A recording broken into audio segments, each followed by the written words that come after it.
The axe that took my mother's head was a fresh memory as the Tower of London's gates slammed shut behind me.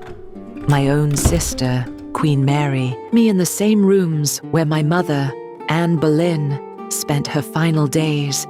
Everyone expected me to share her fate. They called me traitor, bastard, illegitimate, but they forgot one thing. I am my father's daughter. This isn't the story of how I died. This is the story of how I survived and took their throne. I was born a princess, the celebrated heir of a king who defied the Pope to marry my mother. But my father, Henry VIII, wanted a son. My mother's failure to provide one sealed her fate and mine. I was not yet 3 when my father had my mother executed and declared me a bastard. I don't remember her face, only the scandal that followed me. In an instant, the world I knew vanished. I was no longer Princess Elizabeth, but the Lady Elizabeth, an inconvenient reminder of a dead queen cast out from court. I learned my first lesson. A king's love is a dangerous thing. While my father cycled through wives and finally got his son, Edward, I was raised in the quiet countryside of Hatfield House. My last stepmother, Catherine Parr, ensured I had the finest education.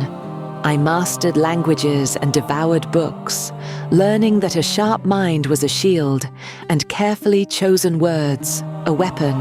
I would need both, as my name was still whispered in plots of rebellion.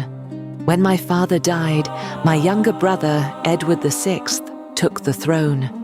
England became a Protestant kingdom, but the court remained a nest of vipers. I was a teenager, a pawn for ambitious men.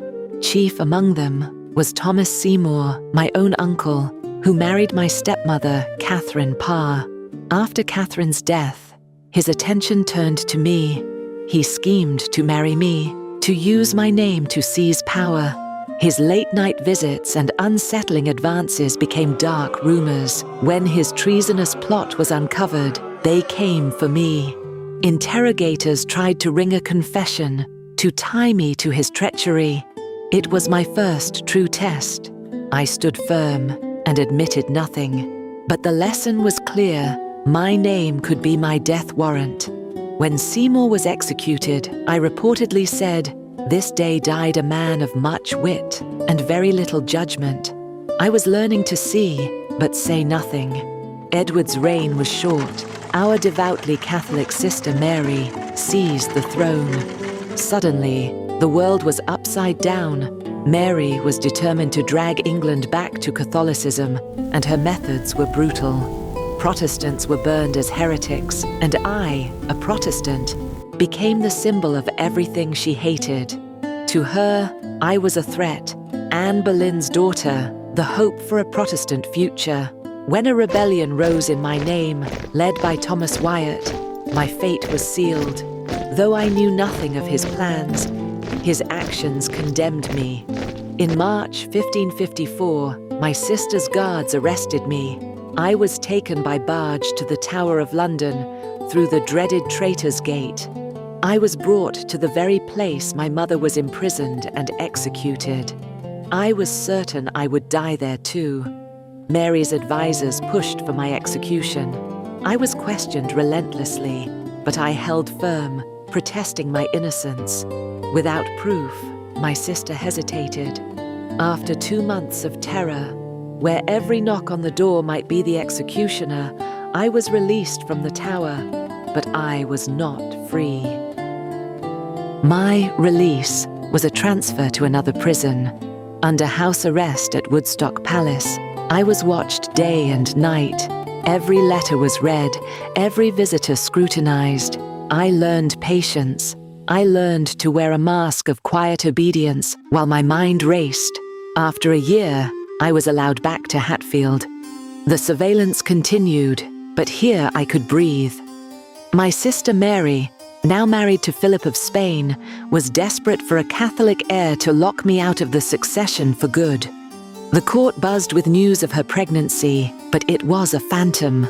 There was no child, only her sickness and despair. Then, on November 17th, 1558, lords rode to Hatfield. They found me under an oak tree reading. They knelt and told me my sister was dead. I was queen. All I could say was a psalm in Latin. This is the Lord's doing. It is marvelous in our eyes. The years of fear, of surviving, it had all led to this. At 25, the crown was mine. My journey to London was a triumph. The crowds that watched me taken to the Tower now cheered for me as their queen. The day before my coronation, I held a procession from the Tower to Westminster, reclaiming the path my mother took, rewriting her tragedy with my victory.